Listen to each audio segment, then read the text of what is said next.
வணக்கம் மக்களே. இன்னைக்கு நம்ம பார்க்க போற படம் என்னன்னு பாத்தீங்கன்னா புஷ்பா 2. இப்பதான் பாத்தீங்கன்னா தியேட்டர்ல இருந்து வெளியே வந்தோம். படம் பாத்தீங்கன்னா வேற லெவல்ல இருக்கு. படத்துல ஒவ்வொரு சீனும் அப்படி இருக்கு, சும்மா பயங்கர மாசா பண்ணிருக்காங்க. டீடைல் ரிவ்யூ என்னன்னு சொல்லி இப்ப பார்க்கலாம் வாங்க. ஏன்டா தயங்குற? தைரியமா சொல்றா. சொல்லு, நீதான் தைரியமான ஆளு, சொல்லு. இப்போ பாத்தீங்கன்னா இப்பதான் பெங்களூர்ல ஃபர்ஸ்ட் ஷோ முடிஞ்சுச்சு. மக்கள்லாம் பயங்கர ரெஸ்பான்ஸ் கொடுக்குறாங்க. தியேட்டர்ல வந்து ஃபேன்ஸ்லாம் வந்து பயங்கர ஆர்ப்பாட்டம் பண்ணிட்டு இருக்காங்க. படம் வந்து தாறுமாறா இருக்கு. ஸோ படத்தோட ட்ரெயிலர்ல பார்த்துருப்பீங்கன்னா புஷ்பானா ஃப்ளவர் நினைச்சியா இல்ல ஃபயர்னு. ஃபயர் இல்ல, வைல்டு ஃபயர்னு சொல்லியிருப்பாங்க. அவங்க சொன்ன மாதிரியே தியேட்டரே பயங்கர வைல்டு ஃபயர் மாதிரி தான் இருந்துச்சு. படத்துல ஒவ்வொரு சீனும் அவ்வளோ தரமா இருந்துச்சு. சும்மா தியேட்டருக்கு சும்மா தெரிக்குது. உண்மையிலே பாத்தீங்கன்னா ஒரு விஷுவல் ட்ரீட்டா தான் இருந்துச்சு. அதுலயும் அந்த பழைய மாண்டேஜ் எஃபெக்ட்ல வந்து காட்டியிருக்காங்க. அந்த செம்மரம் தூக்கிட்டு போறது, அப்புறம் அந்த ஹார்பர் ஃபைட் எல்லாமே வேற லெவல்ல இருந்துச்சுன்னே சொல்லலாம். அப்புறம் இந்த படத்துல வந்து பிஜிஎம் வந்து பாத்தீங்கன்னா தேவிஸ்ரீ பிரசாத் வந்து கங்குவா படத்தை சொதப்பின மாதிரி இதுல சொதப்பலைங்க. நீங்க தைரியமா போய் பார்க்கலாம். இந்த படத்துல உண்மையாலுமே நல்லா பண்ணிருக்காரு.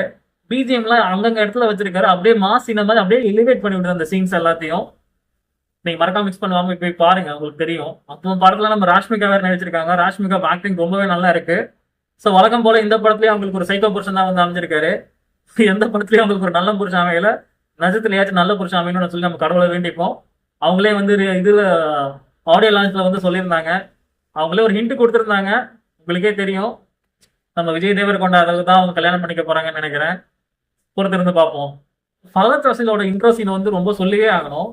அவர் வந்து இன்ட்ரோ சீன் பாத்தீங்கன்னா ஒரு ஆத்துல வந்து குளிச்சிட்டு இருக்க மாதிரி, பேக்ரவுண்ட்ல வந்து அந்த டேப் ரெக்கார்ட்ல வந்து ஒரு பாட்டு ஓடுற மாதிரி இருக்கு. அந்த பாட்டு பார்த்தீங்கன்னா இந்த ஹரதி வானோ அப்படின்ற பாட்டு ரொம்ப பாட்டு பாட விரும்பல, காப்பிரைட் இஷ்யூ வந்துடும். ஸோ அந்த பாட்டு வந்து நம்ம இந்த இன்னும் சொல்ல போனா நீங்க படிக்காதன் படத்துல பார்த்துருப்பீங்க. விவேக் வந்து பாடி படிக்கிட்டே இருக்கும்போது போடுவாங்க. அதே பாட்டு இதுல போட்டிருக்காங்க. பட் அவருக்கு காமெடியா இருந்துச்சு. இதுல வந்து அவருக்கு அவ்வளோ ஆப்டா இருந்துச்சு. ஸோ ஃபைட் சீன்ல ஒவ்வொன்றும் வந்து வேற லெவல்ல இருக்கு. எஸ்பெஷலி அந்த ஹார்பர் ஃபைட் சீன்லாம் ஒன்று இருக்கும். அதுல மனுஷன் சும்மா பறந்து பறந்து விளாசிருக்காரு. அதுல ஒரு காஸ்டியூம் மட்டும் பாக்குறதுக்கு ஒரு மாதிரி ஃபன்னியா இருக்கும். கோட்டு போட்டு லுங்கி கட்டிட்டு ஃபைட் பண்ணிட்டு இருப்பாரு. காலில் பாத்தீங்கன்னா ஒரு ஃபார்மல் ஷூ வேற போட்டிருப்பாரு. நம்ம ஊர் பக்கம்லாம் குடுகுடுப்புக்காரன் வருவாங்கல்ல, கிட்டத்தட்ட அந்த மாதிரியே இருந்துச்சு. பட் இருந்தாலுமே வந்து அவர் கட்டிட்டு நடிக்கும் போது வந்து அது சூப்பரா இருந்துச்சு. படத்துல ஆக்ஷன் சீக்வன்ஸ்ல எல்லாம் பாத்தீங்கன்னா காரு, ஹெலிகாப்டர் அது இதுன்னு சும்மா பறந்துகிட்டு இருக்கும். பத்தாவதுக்கு கப்பல் வேற வந்துட்டு இருக்கும் இந்த ஹார்பர் ஃபைட் சைட்ல. பார்ட் 1ல பாத்தீங்கன்னா வெறும் ஆம்னி வேனு, லாரி, அதுக்கப்புறம் பைக்குன்னு சொல்லி ஓட்டிட்டு இருப்பாங்க. அதுலயும் பாத்தீங்கன்னா ஃபர்ஸ்ட் பார்ட்ல வந்து வெறும் கத்தி கடப்பார வச்சு சண்டை போட்டு இருப்பாங்க. இந்த பார்ட்ல பாத்தீங்கன்னா ஃபுல்லாவே கன்ஸ் தான். டுப்பு டுப்பு டுப்பு டுப்புன்னு எடுத்து சுட்டிக்கிட்டே இருக்காரு. நம்ம கிட்டத்தட்ட லைட்டா எங்கேயாச்சும் ஓரத்துல கேஜிஎஃப் வர அடிக்கும். ஆனா இது கேஜிஎஃப் கிடையாது. இது வந்து ஒரு தெலுங்கு படம். முக்கியமா சொல்லணும்னு பாத்தீங்கன்னா நம்ம இவரோட காஸ்டியூம் பத்தியா சொல்லி ஆகணும். நம்ம அல்லு அர்ஜுனோட காஸ்டியூம், ஒவ்வொரு காஸ்டியூமே பாக்குறதுக்கு எங்கடா எடுத்தீங்க அப்படின்ற மாதிரி இருக்கும். அவர் சும்மா சொல்லிட்டு இருப்பாரு, டி நகர் பையன், டி நகர் பையன், டி நகர் இருக்க எல்லா கடையிலும் பூந்து வந்த மாதிரி இருக்கும். இத்தனைக்கும் ஒரு புடவை கடைக்குள்ள கூட பூந்து வந்திருப்பாரு இருக்கு. அந்த கோயில்ல ஒரு புடவை கட்டலாம் ஒரு பாட்டு வரும். அப்பா, மனுஷன் என்னப்பா சாடி வச்சுட்டு ஒரு புடவை கட்டிட்டு வர பாட்டுலாம் வந்து அல்டிமேட்னே சொல்லணும். இந்த படத்துல பாத்தீங்கன்னா நம்ம ஜெகபதி பாபு வந்து நடிச்சிருக்காரு. ஜெகபதி பாபுக்கும் நம்ம தமிழ் சினிமாவுக்கும் இருக்க தொடர்பு பத்தி உங்களுக்கு நல்லாவே தெரியும். அது தெலுங்கு சினிமாவில் அந்த சாபம் வந்து நான் ஒர்க் அவுட் ஆகலாம்னு நினைக்கிறேன். தெலுங்கு சினிமாவில் நடித்த படம். இந்த படம் கொஞ்சம் நல்லாவே ஓடுதுன்னு சொல்லலாம். இந்த படம் நம்ம பைரவா மாதிரி இல்லாம நல்லா ஓடுறதுக்கு வாழ்த்துக்கள்.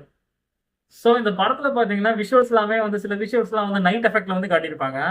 நைட் எஃபெக்ட்ல காட்டியிருக்கும் போது பாத்தீங்கன்னா அதுக்கு சூட்டபிளா வந்து அங்கங்க ஃபயர்ஸ்லாம் வச்சிருப்பாங்க. ஸோ அந்த நைட் எஃபெக்ட்டுக்கும் அந்த ஃபயருக்கும் பார்க்கறதுக்கு ஒரு மாதிரி பயங்கரமா இருந்துச்சு. இந்த கேஜிஎஃபோட ஃபாண்ட் தீம் நீங்க பாத்தீங்கன்னா தெரிஞ்சிருக்கும். ஒரு மாதிரி இருட்டுல இருந்து ஒரு ஃபயர் வர மாதிரி இருக்கும். ஸோ அந்த மாதிரியே சும்மா படத்துல சும்மா டைலாக் பஞ்ச் டைலாக் வச்ச மாதிரி புஷ்பானா ஃப்ளவர் நினைச்சா ஃபயர்ன்ற மாதிரி அங்கங்க நிறைய இடத்துல அந்த ஃபயர் சீன்ஸ் வந்து வந்துட்டு இருக்கும். ஸோ ரொம்பவே நல்லா இருந்துச்சுன்னு சொல்லலாம். ஸோ இதுல பாத்தீங்கன்னா ராஷ்மிகாவுக்கும் நம்ம அல்லு அர்ஜுனுக்கும் இருக்க கெமிஸ்ட்ரி வந்து பயங்கரமாவே ஒர்க் அவுட் ஆயிருக்குன்னு சொல்லலாம். அதுலயும் அந்த பாட்டு சொல்லுவாங்கல்ல, சாமி சாமின்ற ஒரு பாட்டு இருக்கும். ஸோ அது வந்து ரொம்பவே நல்லா பண்ணியிருக்காங்க. இந்த படத்துல ஒரே ஒரு குறைன்னு சொல்லி பாத்தீங்கன்னா, சமந்தா வந்து இந்த படத்துல ஒரு ஐட்டம் சாங் பண்ணல. அதுக்கு போயெல்லாம் நம்ம ஸ்ரீலீலா பண்ணியிருக்காங்க. சமந்தா லெவலுக்கு அது ஒன்றும் பெருசா சொல்ற மாதிரி இல்லை. அந்த பாட்டு பாத்தீங்கன்னா ஊ சொல்றியா ஊ சொல்றியா அந்த மாதிரி வேற லெவல்ல ஹிட்டான பாட்டு. ஸோ இந்த படத்துல அந்த மாதிரி ஒரு பெப்பியான சாங் எதிர்பார்த்தோம். ஸோ அந்த மாதிரி ஒன்று எதிர் இல்லாத ஒரு பெரிய டிசப்பாயின்மெண்ட் சொல்லலாம்.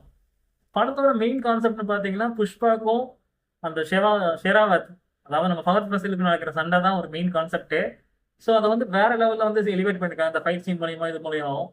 நம்ம படத்தை பத்தி நிறைய ஸ்பாய்லர் போட விரும்பாதனால இதோட இந்த வீடியோ முடிச்சுக்கிறோம். நீங்க எல்லாரும் மிஸ் பண்ணாம தேட்டரில் போய் பாருங்க. கண்டிப்பா சொல்றேன், ஒரு நல்ல ஒரு தேட்டர்கள் எக்ஸ்பீரியன்ஸ் கிடைக்கும் உங்களுக்கு. படத்துல அங்கங்க கொஞ்சம் பாலையா மாதிரி கொஞ்சம் தெலுங்கு படம் வரதான் செய்யும். ஏன்னா அது தெலுங்கு படம் தான். நீங்க ரொம்ப எல்லாம் லாஜிக்லாம் எதிர்பார்க்காதீங்க. லாஜிக் எல்லாம் போய் பாருங்க, கண்டிப்பா உங்களுக்கு டிசப்பாயிண்ட் ஆகாம வருவீங்க. ஸோ இந்த வீடியோ வந்து உங்களுக்கு பிடிச்சிருந்தா மறக்காம உங்க ஃப்ரெண்ட்ஸ்க்குலாம் ஷேர் பண்ணுங்க. நம்ம சேனல்ல வந்து சப்ஸ்கிரைப் பண்ணுங்க. இந்த வீடியோக்கு ஒரு லைக் போட்டு ஒரு கமெண்ட்டும் போடுங்க. நீங்க கமெண்ட் போட தான் வந்து வீடியோ வந்து எங்கேஜ் ஆகும். அது நம்ம இன்னும் 4-5 பேருக்கு வந்து அது காட்டும். நன்றி.